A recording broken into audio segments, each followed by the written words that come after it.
Hi, I'm Laura Fisher, Chief Archivist here at the Petersen Automotive Museum. Today I'm in our Mullin Family Grand Salon, where I'm going to take you on a behind-the-scenes tour of how we got our Bond in Motion exhibition ready for you.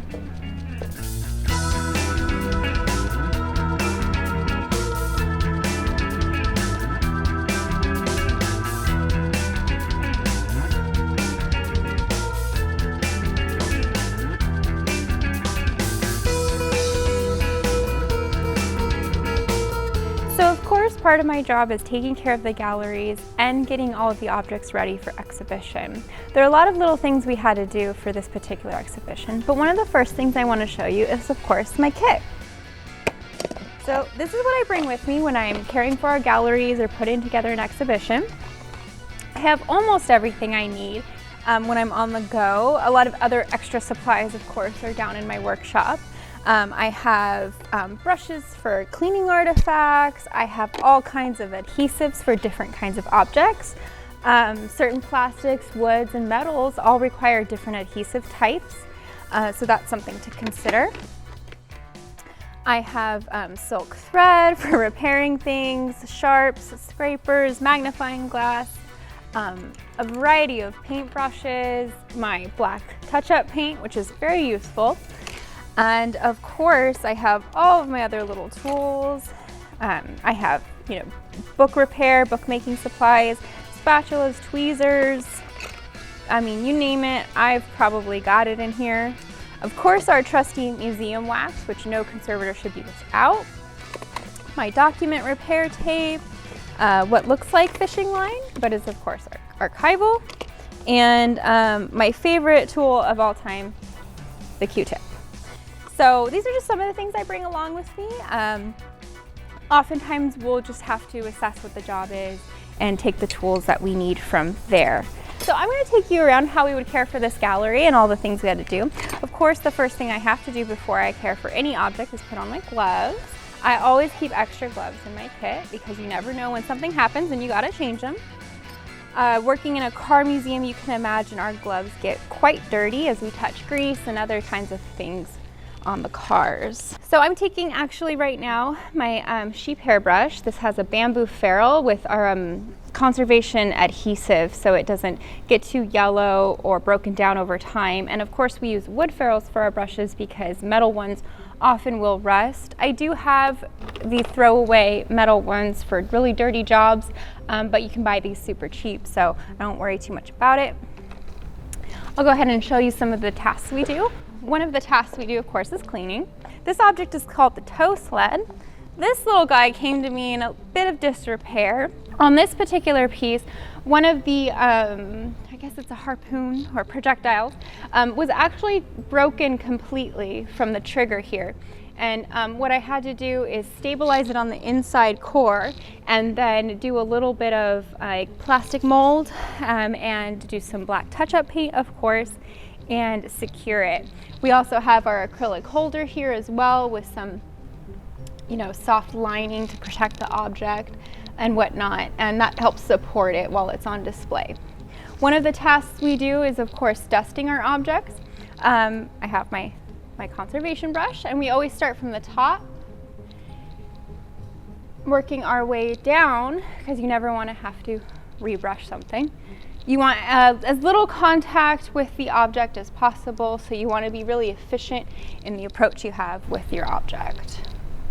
So because you don't want an object sitting on a painted platform by itself, we actually put wool striping under here so that the object can sit on it while it's on display. So it's not making contact with the platform's wood surface at all.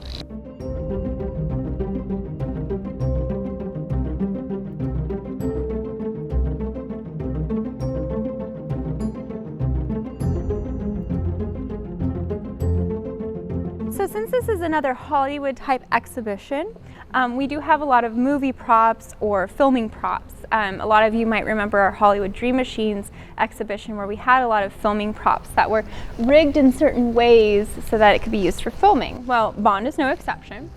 This particular helicopter was indeed a prop for You Only Live Twice, so we have to dust it. It's pretty old. We start at the top, of course, always, and we do have to consider that this rotor still moves and it is on cables. So it can be a little scary when you're testing this particular one. It can move a lot and sway a lot, so you just have to make sure you stabilize the object while you're working on it. Now, I actually have quite a wonderful team that helps me do a lot of these gallery tasks, and one of them is quite much taller, so I have him to actually do some of these parts. 5 feet tall, it's not very easy. However, when we were putting it together, I do often have to stand on the platforms and get things done, especially when they're hanging from the ceiling like this.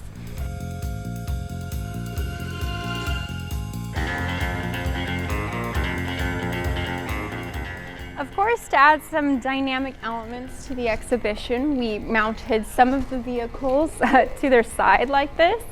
This can be a little nerve-wracking for us, but we're pros, so we do it quite often. As you can see, this one's mounted on its side, but I'll go ahead and move the stanchion.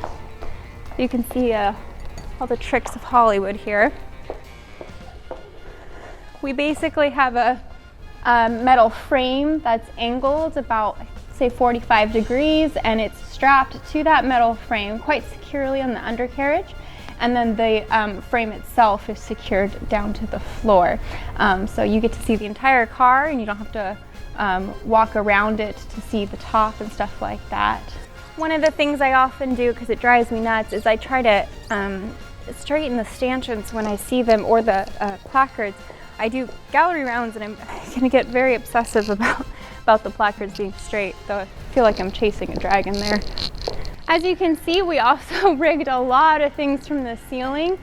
We were all kind of joking how when we put exhibitions in this gallery, we're never going to be able to not use the ceiling again, because we used it so much for this exhibition. We have everything from planes to gliders up here. It can be a little nerve-wracking when you're watching it go in, but we have a wonderful team of exhibition people that put this together, and I think they did a wonderful job. This particular boat has, of course, props on the back. These are supposed to be some kind of explosive, and I dust these and check on these. They do look a little worse for wear. Again, they're a prop, but the other kind of thing about them is that if you see, they're supposed to, in the movie, be launched like that. So when these came to us, these were loose. So what I had to do was go in underneath and actually anchor it down with some archival or conservation, what looks like fishing line. It's just made of mylar or plastic. It's usually neutral and won't hurt the object. And there's specific ways to anchor an object, so you don't hurt it, but you secure it a little bit. And of course, all of our anchors are reversible. That's one of the #1 rules in conservation and artifacts, is anything you do to display or repair object should be reversible. So again, we have more things hanging, and we have over here our Q boat. This is an interesting one. So a lot of these came to us, they were in storage for a while. Some of these things came from the Ian Fleming Foundation and other lenders as well.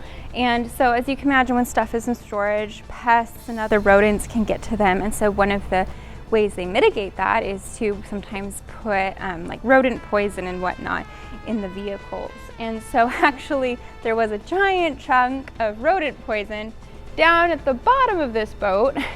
And so if you can imagine, we cannot obviously leave it in there for exhibition for safety reasons and aesthetic reasons. And so if you can imagine myself kind of head first with my feet hanging out trying to grab that rodent poison out of there. Just one of the many things we have to do. We of course used gloves and disposed of it safely, but this is not a large boat. It's quite hard to get down in there. And you'd be surprised how tightly packed a lot of these movie props and other vehicles really are. I noticed that too in our Hollywood exhibition. A lot of these Hollywood vehicles and props were very tightly packed and made, and it was hard to maneuver around them. So being 5 feet tall, I often got sent into them.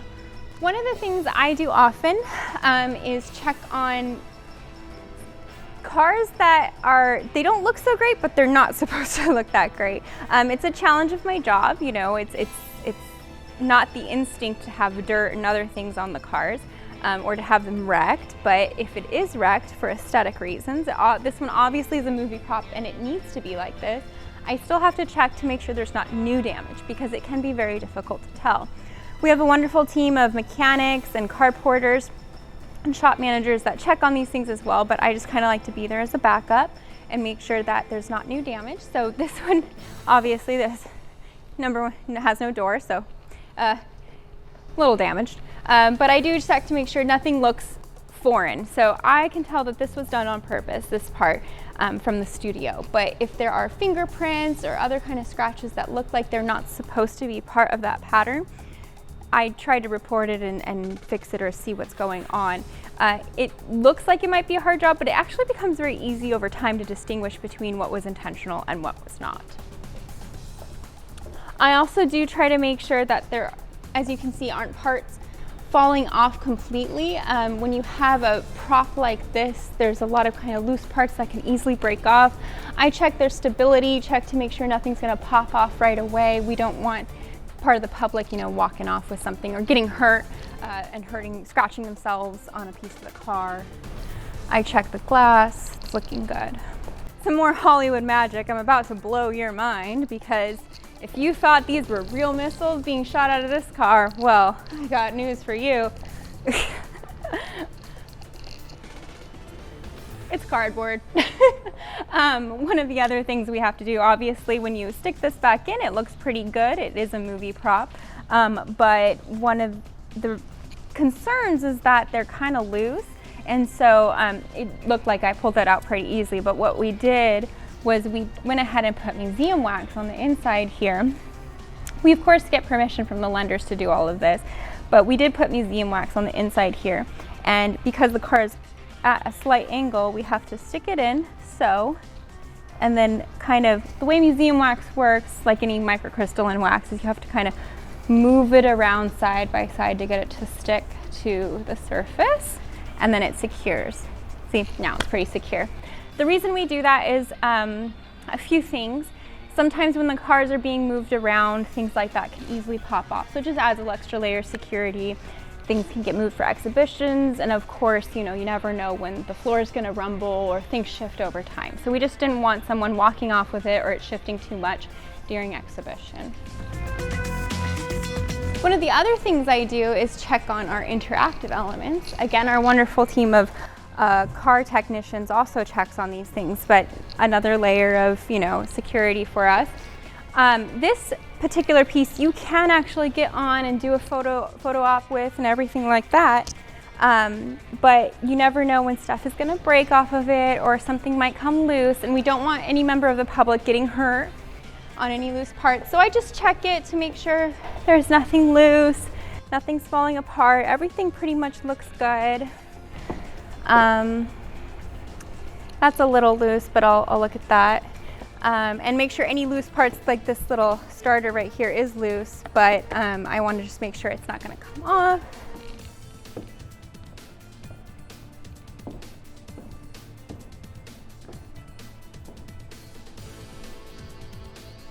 And looks good. Safe for you guys to come and sit on.